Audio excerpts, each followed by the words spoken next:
सगळं राजकारण सुरू होतं ना जेव्हा, बरोबर, ते जेम्स लेन मी तुम्हाला नक्की खात्रीलायक सांगतो, अजित पवार कधी जातीच्या राजकारणामध्ये कधी पडले नाहीत, एवढं निश्चित. बाकी माझे अनेक मतभेद असतील, माझे असतील, अनेकांचे असतील, पण जी योग्य गोष्ट आहे मला असं वाटतं ते कधी जातीच्या बाबतीत आजपर्यंत त्याचं मी कधी वक्तव्य पण ऐकलेलं नाही आणि ते कधी या बाबतीत भानगडीत कधी पडलेलं नाही. मग एकीकडे होत असताना सर राहुल गांधी आणि बाकीचे नेते सुद्धा जातीय निहाय जनगणनेची मागणी करतात. मी परत तुम्हाला तेच सांगतो, जात तुमची काय जात असेल मला माहिती नाही, पण जात तुमची तुम्हाला प्रिय असेल, दुसऱ्या जातीबद्दल विद्वेष पसरवू नका, एवढंच माझं सांगणं आहे ना. आपण 30 रेकॉर्ड घासतोय की नाही मगापासून, हां, तेवढंच माझं म्हणणं आहे. जातीचं राजकारण हे काही नवीन नाही आहे महाराष्ट्राला आणि देशाला, पण ह्या प्रकारचं राजकारण तुम्ही ह्याच्या अगोदर कधी पाहिलं नसेल. यातून बाहेर कसं पडायचं हा एक विषय आहे. असं म्हटलं की तुम्ही आंतरवलीला गेल्यानंतर तिथे तुम्ही त्यांना सांगितलं होतं. या वक्तव्यावर उत्तर देताना जरांगे पाटील असंही म्हटले की ते त्यांनी माझ्याकडे ऐकून घेतलं, ऐकल्यानंतर असं म्हटलं की असं असेल तर मराठा समाजाला आरक्षण.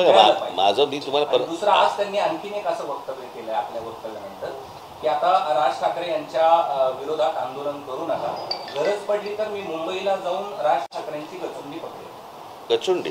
अच्छा, हे त्यांचे शब्द आहेत का तुम्ही कोणी भरले? अच्छा, मग मी त्यांच्याशी भेटल्यावरती बोलीन त्यांच्याशी. सर आरक्षण या एक मिनिट, पहिली गोष्ट मला पूर्णतः करू देत रे. एकाने एक प्रश्न विचारल्यावरती लगेच दुसरा काय प्रश्न विचारत आहे. हां, त्याच्यात ते काय बोलले? मुळात पहिली गोष्ट लक्षात घ्या, हे काही त्यांनी पाठवलेली माणसं नव्हती, बरोबर आहे. आणि कोण माणसं होती हे मी तुम्हाला मगाशी सांगितलं ना. आपण का परत तेच बोलतोय? मी बसलोय म्हणून तेच विचारताय का तुम्ही? ती प्रश्न संपलेत? नाही, झालं, आता संपला विषय. मी मगाशी तुम्हाला सांगितलं त्याप्रमाणे त्यांची माणसं नव्हती, हे काय त्यांच्या बरोबरचे आंदोलन करते नव्हते, हे शरद पवार आणि उद्धव ठाकरेच्या बरोबरची माणसं आहेत. ही त्याच्याबद्दल काय बोलायचं मगाशी बोललोय मी. सर अशा परिस्थितीमध्ये आता आपण पुढे जायचं कसं? कारण हे जर त्यांचा जर दंगल घडवण्याचा कट आहे किंवा या सगळ्या जाती द्वेष वाढवण्याचा प्रयत्न आहे, अशा परिस्थितीत काय? तुम्ही सगळे चांगले पत्रकार आहात असं मी समजतो. तुम्ही सांगितलं पाहिजे सर. अलर्ट राहा. संपूर्ण बांगलादेश याच्यामध्ये हिंसाचार झाला, हिंदूंच्या घरांवरती तिकडे अटॅक होत आहे. द्याव्यात हे खरं तर शाहू महाराजांनी तेव्हाच सांगितलं आणि त्याच्यानंतर हे सगळं पुढे सुरू झालं. परंतु आर्थिक दृष्ट्या जो मागासलेला आहे अशांना आरक्षण द्यावं, कळलं का? याच्याऐवजी फक्त आपल्याकडे जातीचं राजकारण केलं जातं आणि त्या जातीच्या राजकारणामधनं माती भडकवली जातात. मग आत्ताची साधी गोष्ट सांगतो, हा माझा संपूर्ण दौरा, या संपूर्ण दौऱ्यामध्ये जरांगे पाटलांचा काहीच संबंध नव्हता,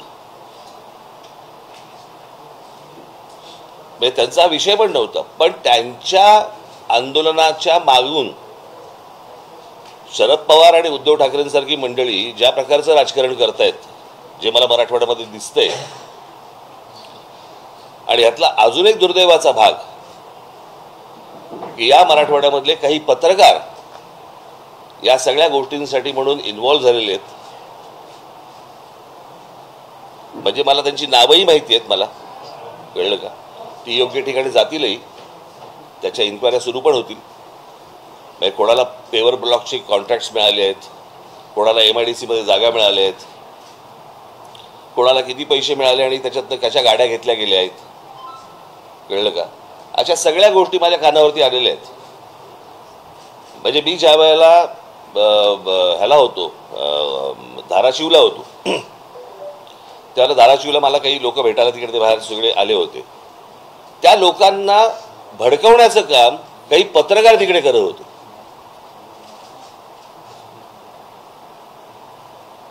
मी ज्यावेळेला त्याला सांगितलं की तुम्ही वरती या, त्यावेळेला नाही चला खालती चला हे सांगणारे पत्रकार होते. आणि मग त्याच्यातले कोण जण माझ्याबरोबर येणार आणि माझ्याबरोबर बोलणार, आणि मग नाही मग तिकडे मग पत्रकार आमच्या चॅनलचे तिथे माईक पाहिजेत वगैरे, हे इथपर्यंत सगळं प्रकरण झालं. त्यातले जे 2 जण होते ते पूर्वीचे असं म्हणतात, ते म्हणत होते की पूर्वीचे आम्ही शरद पवारांच्या जवळचे, त्याचे फोटोही आहेत.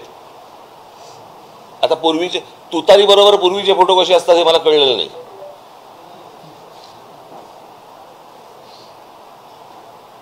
आणि उद्धव ठाकरे गटाचे तिथे अजून 2 जण होते. परवा दिवशी कुठेतरी मी नांदेडला असताना तिथे सर्किट हाऊसवरती एक कोणतरी 2-4 जण ओरडत होते. त्यातला एक जो माणूस होता त्यांचा शरद पवारांबरोबर आत्ताचा फोटो आहे. काल जे झालं त्याच्यामध्ये तर शिवसेनेचा जिल्हा प्रमुखच होता. म्हणजे या सगळ्या गोष्टींशी हे सगळं अख्खं काय झालंय, लोकसभेचा जो निर्णय लागला त्या लोकसभेच्या निर्णयानंतर ह्यांना वाटलं की मराठवाड्यामध्ये आपल्याला मतदान झालं. पहिली गोष्ट मला असं वाटतं शरद पवारांनी आणि उद्धव ठाकरे दोघांनी समजून घ्यायला पाहिजे की ते नरेंद्र मोदी आणि अमित शहा यांच्या विरोधातलं मतदान होतं, त्यांच्या प्रेमाखातर मिळालेलं मतदान नव्हतं. मी नेहमी सांगत आलो की विरोधी पक्ष हा कधी जिंकत नसतो, सत्ताधारी हरत असतात. आणि त्याच्यामुळे ते जे अँटी वोट जी त्यांना मिळाली, मुस्लिम समाजाने देशभर मोठ्या प्रमाणावरती जे अँटी मोदी वोटिंग केलं किंवा दलित बांधवांनी जे देशभर की संविधान बदलणार या सगळ्या गोष्टींसाठी, आता संविधान बदलणार हे भाजपचाच माणूस बोलला होता ना, इतर कोणी नरेटिव्ह केलेलंच नव्हतं. पण ते जे लोक भडकले होते ते मतदान या सगळ्या लोकांना झालं इथे. त्यांना असं वाटते की ते त्यांच्या प्रेमाखातर झाले, ते त्यांच्या प्रेमाखातर नाही झाले. आणि त्यांना असं वाटतंय की येणाऱ्या विधानसभेला देखील त्याच प्रकारची खेळी खेळावी. आणि याच्यासाठी आता काल तो शिवसेनेचा तो जिल्हा प्रमुख ज्याला आमच्या पोरांनी मारला, नशीब पोलीसमध्ये पडले.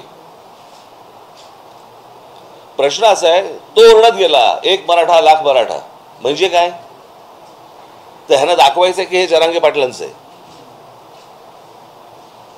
पण त्यांच्या आडून ह्यांचं विधानसभेचं राजकारण सुरू आहे हे मला असं वाटतं लोकांसमोर येणं गरजेचं आहे. मराठा बांधव असतील, भगिनी असतील, ओबीसी समाजातले बांधव असतील, भगिनी असतील, इतर समाजातले लोक असतील, ह्यांनी ही गोष्ट नीट समजून घेतली पाहिजे. शरद पवारांसारखा आज 82-83 वर्षाचा माणूस आज महाराष्ट्रामध्ये स्टेटमेंट करतो की महाराष्ट्रामध्ये मणिपूर होईल. म्हणजे या लोकांनी मणिपूर होऊ नये याच्यासाठी चिंता व्हायली पाहिजे. ते म्हणतात की मणिपूर होईल म्हणजे ह्यांच्या डोक्यात काय चालू आहे हे तुमच्या लक्षात येईल. पुढच्या 3-3.5 महिन्यामध्ये ह्यांना जेवढे काही दंगली घडवता येतील आणि जेवढ्या काही खास करून मराठवाड्यामध्ये जेवढ्या काही गोष्टी यांना घडवायच्या तेवढ्या घडवण्यासाठी म्हणून यांचे सगळे प्रयत्न सुरू आहेत.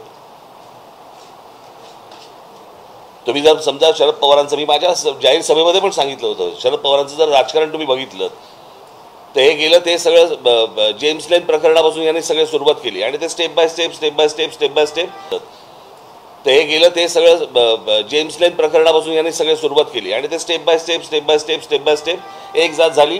कसं होतं, जातीबद्दल प्रेम हे वर्षानुवर्ष आहे, फक्त काय महाराष्ट्रात नाही देशात आहे. स्वतःच्या जातीबद्दल प्रेम असणं, पण दुसऱ्याच्या जातीबद्दल द्वेष निर्माण करणं हे पवारांनी जेव्हा राष्ट्रवादी निर्माण केली त्याच्यानंतर हे सगळं सुरू झालं.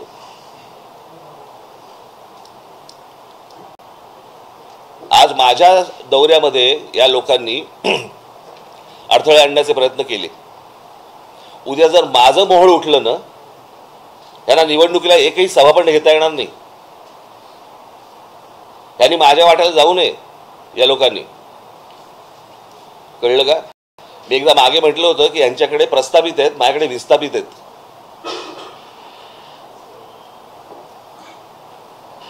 यांनी माझ्या नादी लागू नये या सगळ्या गोष्टींसाठी. तुम्हाला तुमचं राजकारण करायचंय, समाजामध्ये तेढ निर्माण करून विष घालवून ह्यांना कुठचं राजकारण करायचंय? आणि ह्यांच्या राजकारणाचा बेसच हा आहे. त्याच्यामुळे त्यांना असं वाटत असेल की आमचे एवढे खासदार निवडून आलेत, त्या खासदारकीवरती जाऊ नये या लोकांनी, कळलं का? यांचा जर राग त्या देवेंद्र फडणवीसांवरती असेल ना, तुम्ही राजकारण करताय ना, मग राजकारणामध्ये त्या पद्धतीने तुम्ही बोला. समाजामध्ये कशाला भांडणं लावताय?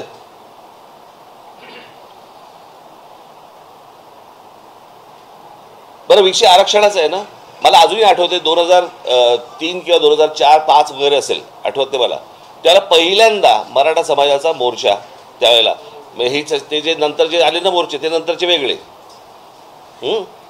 पण मराठा समाजाला आरक्षण मिळालं पाहिजे याचा पहिला मोर्चा त्यावेळेला इथे आला होता. काय रे तुमचं चालू आहे रे? मुंबईमध्ये आला होता. मला आजही आठवतो, त्याचा फोटो पण तुम्हाला कदाचित माझ्याकडे असेल तो फोटो. व्यासपीठावरती तिथे जिथे मोर्चा अडवला गेला तिथे भाजपचे लोक होते.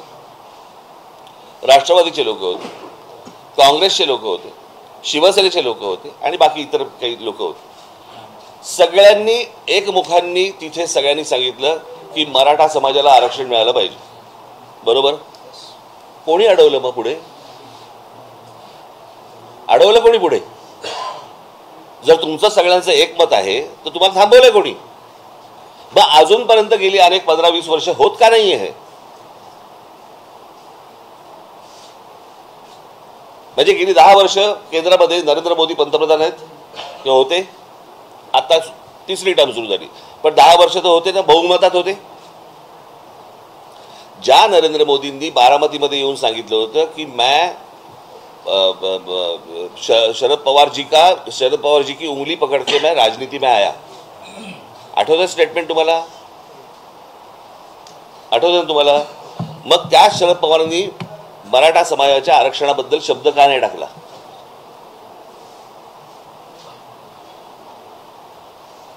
हेच उद्धव ठाकरे पहिली 5 वर्ष भाजप बरोबर तिकडे केंद्रामध्ये नांदत होते, राज्यामध्ये नांदत होते ना. मराठा समाजाच्या आरक्षणासाठी या लोकांनी शब्द का नाही टाकला? आत्ता जरांगे पाटलांच्या पाठीमागून ह्यांचं हे जे राजकारण सुरू आहे हे फक्त मतं मिळवण्यासाठीच आहे, याच्या पलीकडे काही नाही आहे. तुमचं राजकारण तुम्हाला लख लाभो, माझ्या नादी लागू नका, एवढंच फक्त मला त्यांना सांगायचंय. माझी पोरं काय करतील ना ह्यांना कळणार पण नाही. नंतर घरी येऊन आरशापुढे पाठ बघावी लागेल आणि पोट बघावे लागेल आणि गाल पण बघावे लागतील.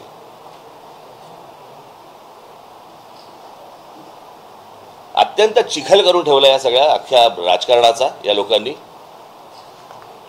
म्हणजे जो महाराष्ट्र या देशाला दिशादर्शक होता, आपण म्हणायचो की बाबा हे या प्रकारचं जातीचं राजकारण हे उत्तर प्रदेशमध्ये होतं, बिहारमध्ये होतं, बाकी झारखंडमध्ये होतं, अशा प्रकारचं राजकारण.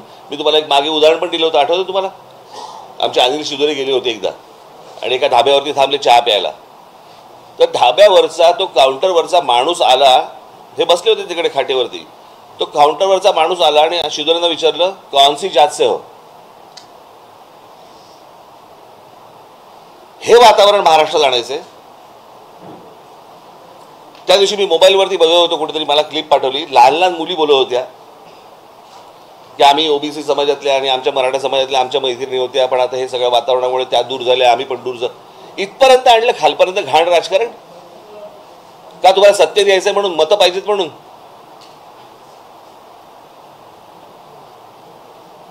शरद पवारांकडे आज त्या वयाचा बुजुर्ग माणूस सत्ता देता महाराष्ट्रात तरी नाहीये. पवारांनी भूमिका घ्यायला पाहिजे की हे असलं जातीचं राजकारण महाराष्ट्रात पसरता कामा नये, विद्वेष पसरता कामा नये. तुम्हीच हातभार लावताय त्याला, तुम्हीच सांगताय महाराष्ट्राचा मणिपूर होईल.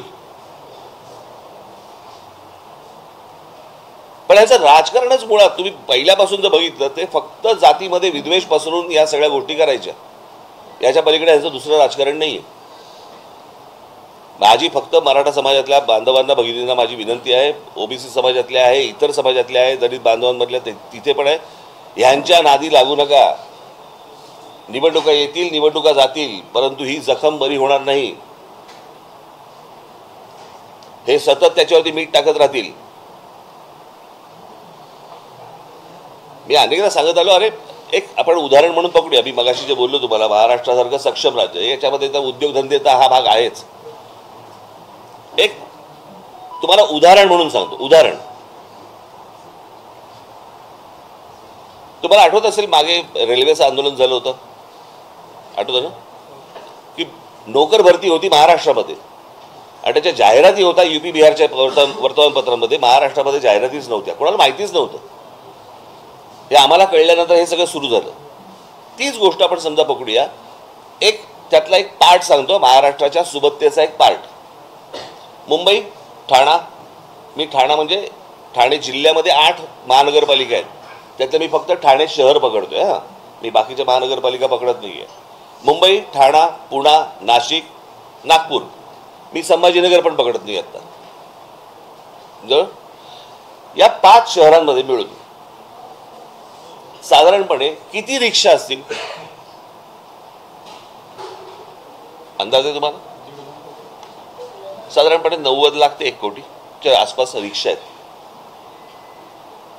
त्यातले जवळपास 70% हे रिक्षा चालवणारे परप्रांतातले लोक आहेत. आता माझ्या महाराष्ट्रामध्ये परवाने मिळत आहेत हे त्यांना समजतंय, पण माझ्या महाराष्ट्रामधल्या ग्रामीण भागामधल्या तरुणांना ही गोष्ट समजत नाहीये की महाराष्ट्र राज्य सरकार हे परवाने वाटते. हे काय आजकालमधली गोष्ट नाहीये, हे गेल्या 10-15 वर्षातली गोष्ट म्हणते मी तुम्हाला. पण महाराष्ट्र राज्य सरकारकडनं ह्या गोष्टी दिल्या जात आहेत. आज मला साधी गोष्ट सांगा, 1 कोटी मुलांना या नुसत्या 5 शहरामध्येच काम मिळालं असतं? इतक्या गोष्टी महाराष्ट्रामध्ये उपलब्ध असताना आमची मुलं तडफडतायत का? या नोकऱ्यांपासून, उद्योगापासून, सगळ्यापासून वंचित का राहत आहेत? याचं कारण सरकार आपलं जरी असलं तरी हे आपल्या मुलांपर्यंत, मुलींपर्यंत या गोष्टी कळवत नाहीये. आज महाराष्ट्रामध्ये मी काढले ते काही पत्र, महाराष्ट्रामधल्या काही उद्योग आहेत त्यांनी पत्रक काढले, पत्रक की आमच्या उद्योगामध्ये महाराष्ट्रीयन लोक आम्ही घेणार नाही म्हणून. ह्यांची हिंमत कशी होते हो?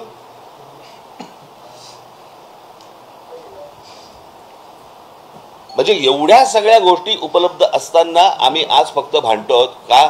आज शैक्षणिक संस्था, इंजिनिअरिंग कॉलेजपासून सगळ्या शैक्षणिक संस्था सर्वात जास्ती कुठे आहेत भारतात? महाराष्ट्रात आहेत, बरोबर? त्या शैक्षणिक संस्थांचे मालक कोण आहेत? बहुतांशी मराठा समाजातले, बरोबर ना? आहेत ना? तरी मराठा समाजातली अनेक मुलं, लाखो मुलं ही शिक्षणापासून वंचित काय आहेत? ह्याला कोण विचारणार प्रश्न आहे? यांनी या सगळ्या गोष्टी सत्तेतनं उभ्या केल्या, यांना कोणी विचारणार?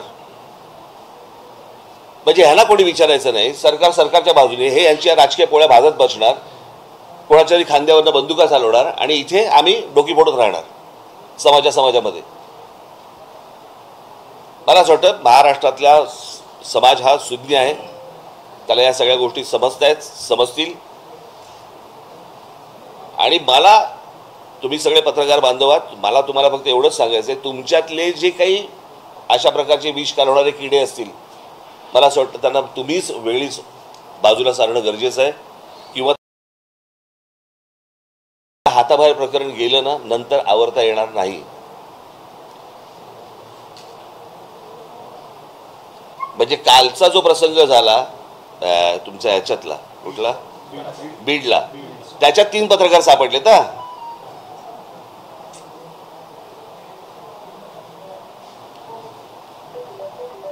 ही कोणती पत्रकारिता आहे?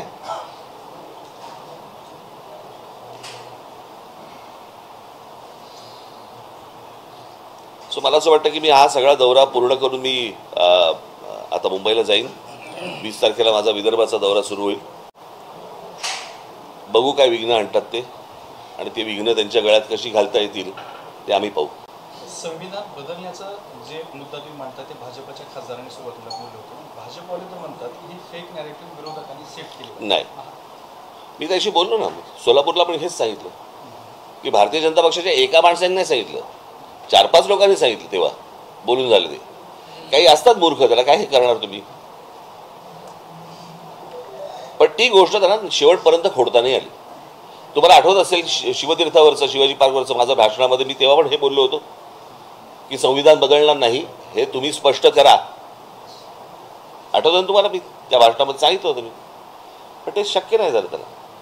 मराठा आरक्षणाबाबत आता सध्या मराठा आरक्षणाबाबत तुम्ही जे वक्तव्य केलंय ते महाराष्ट्राला समजलं नाही बहुतेक, आणि सर्व राजकारण्यांना सुद्धा बहुतेक ते कळलं नाही. जे काही सध्या त्या या पोरांना दिले गेल्या नाही म्हणून हे पोरं आपल्या रोजगारासाठी तडफडतात. हे विरोधकांनी समजून सुद्धा न समजण्याची भूमिका घेतली. मला असं वाटतंय विरोधकांच्या आधी पत्रकार, मराठा समाजाला, आरक्षणाला राज ठाकरेंचा विरोध, ही पहिली बातमी कोणी लावली ना, तिथून पुढे गेलं ना सगळं प्रकरण. राज ठाकरे विरुद्ध मराठा समाज, ह्या बातम्या कोणी लावल्या? म्हणजे पहिल्या बातम्या इथून आल्या, बरोबर आहे. आणि मग बातम्या आल्यावरती ज्यांना जे हवं होतं किंवा ज्यांनी जे सांगितलं होतं त्याप्रमाणे त्यांनी बातम्या लावल्या, ते समोर आलं, उघड झालं. म्हणजे मला एका गोष्टीचं समाधान आहे या अख्ख्या दौऱ्यामध्ये की ह्यांचं नेमकं काय चाललंय हे किमान उघड झालं आणि ह्याच्या पुढे ते काय करणार आहेत ना हे आता लोकांना कळेल. मला जे विरोध करणारे लोक मोर्चामध्ये आले, तुम्ही म्हणताय की ते राजकीय पक्षांचे पदाधिकारी होते. माझ्याकडे फोटो आहे ना. असं असताना सुद्धा तुम्ही त्यांच्यासोबत चर्चेची तयारी दाखवली, त्यांच्याशी बोललात सुद्धा. तोपर्यंत मला माहित नव्हतं. ते पहिल्यांदा जेव्हा झालं ना त्या धाराशिवला, तोपर्यंत मला काहीच माहित नव्हतं. मला वाटलं मी त्या खाली ते काही घोषणा देत होते पण मी खाली आलो. म्हटलं या वरती बोलायचं ना माझ्याशी, वरती या. ते वरती यायचे खालतीच गेले.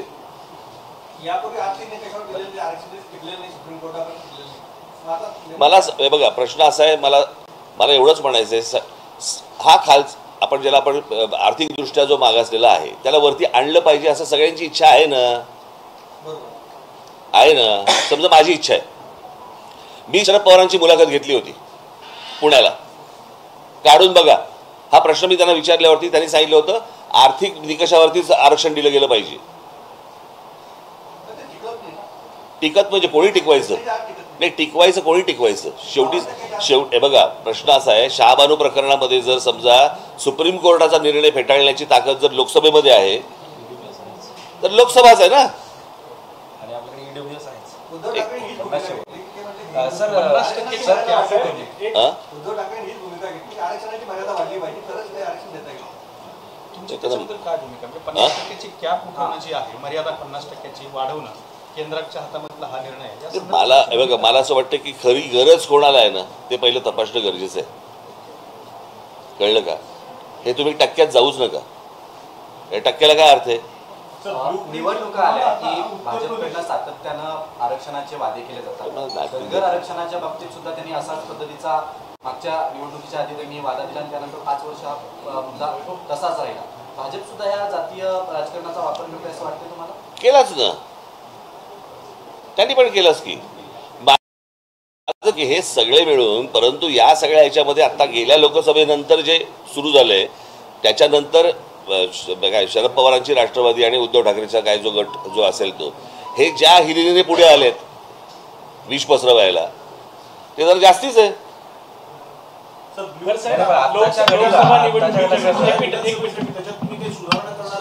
सुधारणा चालू आहे.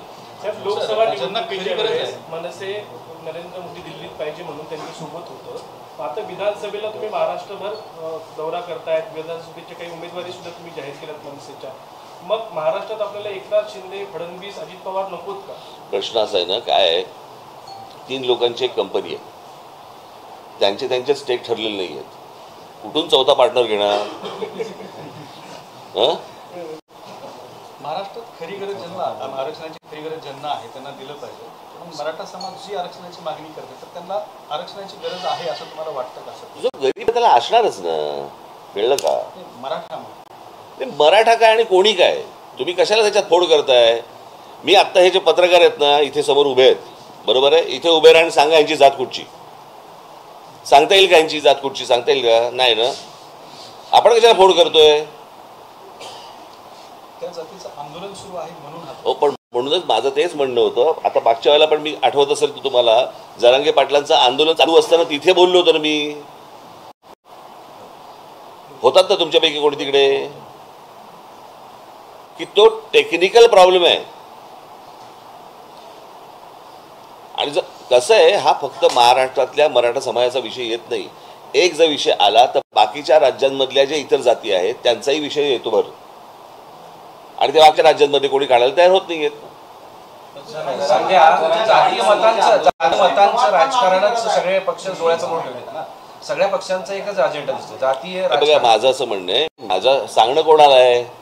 राजकीय पक्षांना नाही आहे. माझं सांगणं समाजाला आहे की हे जे विष कालवत आहेत ह्या विष कालवण्याला तुम्ही थारा देऊ नका. एवढंच फक्त माझं म्हणणं आहे. कारण ह्याच्यामधले काही जे मुठभर आहेत हे फक्त हे तुम्हाला सांगतो 3.5 महिन्यानंतर ना हे कोणी नसणार. यांचं काम आटपलेलं असेल. विषय नीट समजून घ्या. आणि बघा तुम्ही माझ्याकडनं काही बदलून घ्यायचा प्रयत्न करत असाल मी बोलीन पण इतके अज्ञानी पण दाखवू नका. हां काही संबंध नाही, मात्र आम्हाला इशाऱ्याने हे देऊ नका, मला जर धमक्या द्यायच्या असतील तर फडणवीस आणि महाराष्ट्र धुळे यांना असं संजय राऊत म्हणाले. कोणाला? नाही नाही, ती शरद पवारांची सोंगटी आहे, ती करवली, त्यांच्या अमंगल कार्यातली करवली आहे ती, कळलं का? ती उंबरठ्यावरती बसून तिकडेच आयुष्य झिजवणार.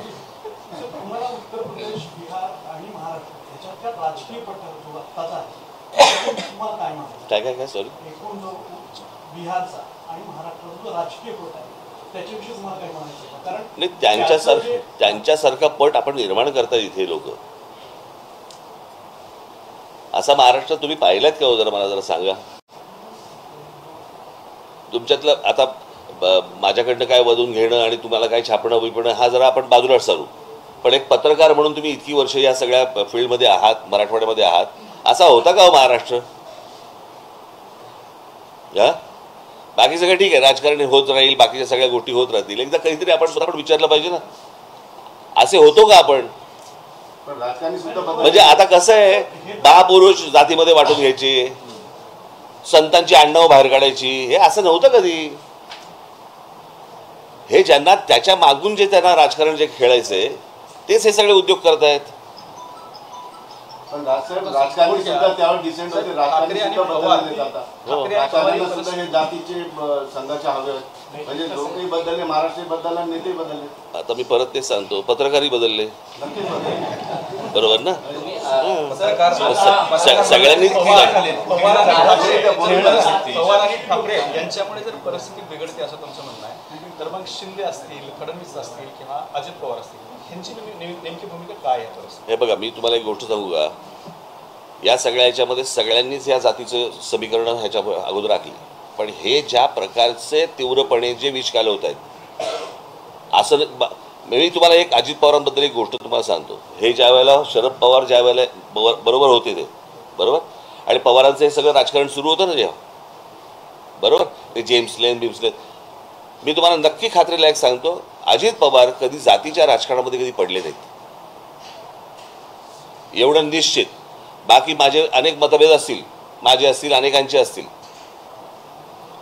पण जी योग्य गोष्ट आहे, मला असं वाटतं ते कधी जातीच्या बाबतीत आजपर्यंत त्याचं कधी वक्तव्य पण ऐकलेलं नाही, आणि ते कधी या बाबतीत भानगडीत कधी पडलेलं नाही.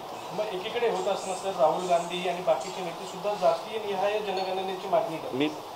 मी परत तुम्हाला तेच सांगतो, जात तुमची काय जात असेल मला माहिती नाही, पण जात तुमची तुम्हाला प्रिय असेल, दुसऱ्या जातीबद्दल विद्वेष पसरवू नका, एवढंच माझं सांगणं आहे ना. आपण 30 रेकॉर्ड घासतोय की नाही मगापासून, हां, तेवढंच माझं म्हणणं आहे. जातीचं राजकारण हे काही नवीन नाही आहे महाराष्ट्राला आणि देशाला, पण ह्या प्रकारचं राजकारण तुम्ही ह्याच्या अगोदर कधी पाहिलं नसेल. यातून बाहेर कसं पडायचं हा एक विषय आहे. असं म्हटलं की तुम्ही आंतरवलीला गेल्यानंतर तिथे तुम्ही त्यांना सांगितलं होतं, या वक्तव्यावर उत्तर देताना जरांगे पाटील असंही म्हटले की ते त्यांनी माझ्याकडे ऐकून घेतलं, ऐकल्यानंतर असं म्हटलं की असं असेल तर मराठा समाजाला आरक्षण मिळालं पाहिजे. माझं मी तुम्हाला दुसरं, आज त्यांनी आणखीन एक असं वक्तव्य केलंय आपल्या वक्तव्यानंतर की आता राज ठाकरे यांच्या विरोधात आंदोलन करू नका, गरज पडली तर मी मुंबईला जाऊन राज ठाकरेंची गचुंडी पकडेल. गचुंडी? हे त्यांचे शब्द आहेत का तुम्ही कोणी भरले? अच्छा, मग मी त्यांच्याशी भेटल्यावरती बोलीन त्यांच्याशी. सर, आरक्षण या मुद्द्यावर एक मिनिट, पहिली गोष्ट मला पूर्णतः करू देत रे. एकाने एक प्रश्न विचारल्यावरती लगेच दुसरा काय प्रश्न विचारत आहे? हां, त्याच्यात ते काय बोलले? मुळात पहिली गोष्ट लक्षात घ्या, हे काही त्यांनी पाठवलेली माणसं नव्हती, बरोबर आहे. आणि ती कोण माणसं होती हे मी तुम्हाला मगाशी सांगितलं ना. आपण का परत तेच बोलतोय? मी बसलोय म्हणून तेच विचारताय का तुम्ही? ती प्रश्न संपलेत, झालं, आता संपला विषय. मी मगाशी तुम्हाला सांगितलं त्याप्रमाणे त्यांची माणसं नव्हती, हे काय त्यांच्या बरोबरचे आंदोलनकर्ते नव्हते, हे शरद पवार आणि उद्धव ठाकरेच्या बरोबरची माणसं आहेत. त्याच्याबद्दल काय बोलायचं मगाशी बोललोय मी. सर, अशा परिस्थितीमध्ये आता आपण पुढे जायचं कसं? आणि त्याची प्रचिती ही आली.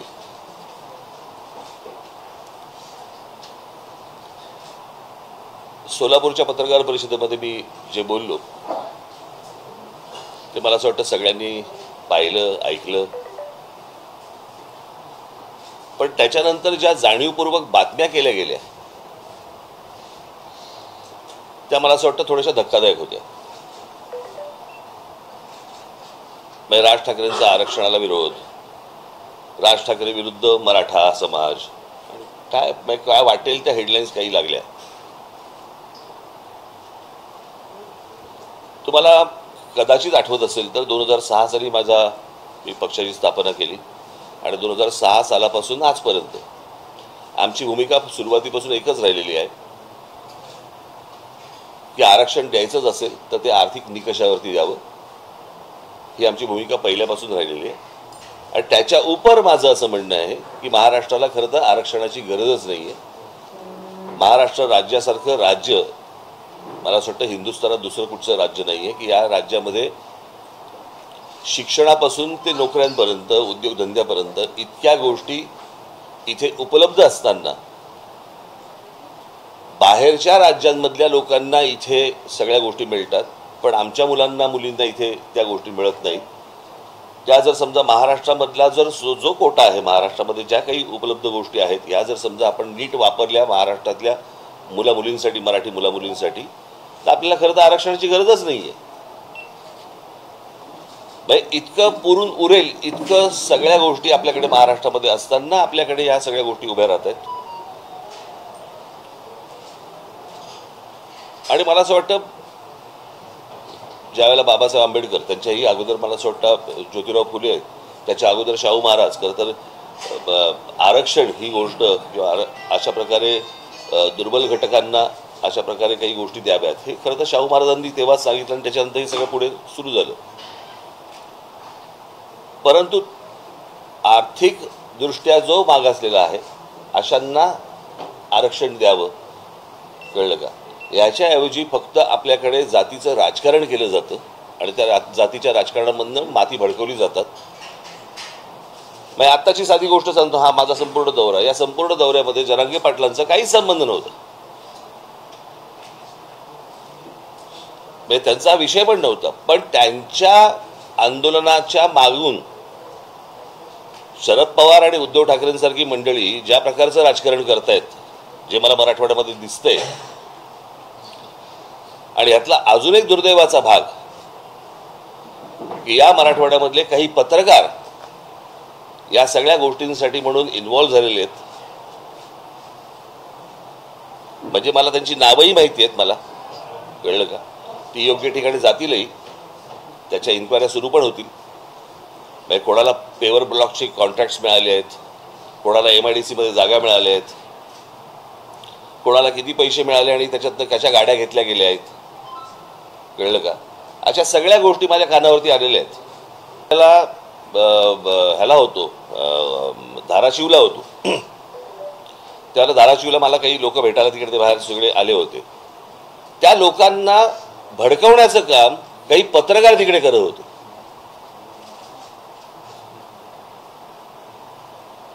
मी ज्यावेळेला त्याला सांगितलं की तुम्ही वरती या, त्यावेळेला नाही चला खालती चला खालती चला हे सांगणारे पत्रकार होते. आणि मग त्याच्यातले कोण जण माझ्याबरोबर येणार आणि माझ्याबरोबर बोलणार, आणि मग नाही मग तिकडे मग पत्रकार आमच्या चॅनलचे तिथे माईक पाहिजेत वगैरे, हे इथपर्यंत सगळं प्रकरण झालं.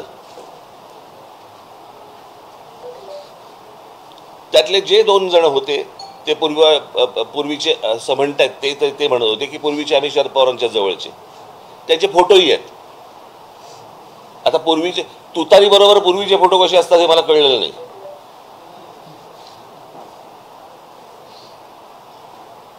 आणि उद्धव ठाकरे गटाचे तिथे अजून 2 जण होते.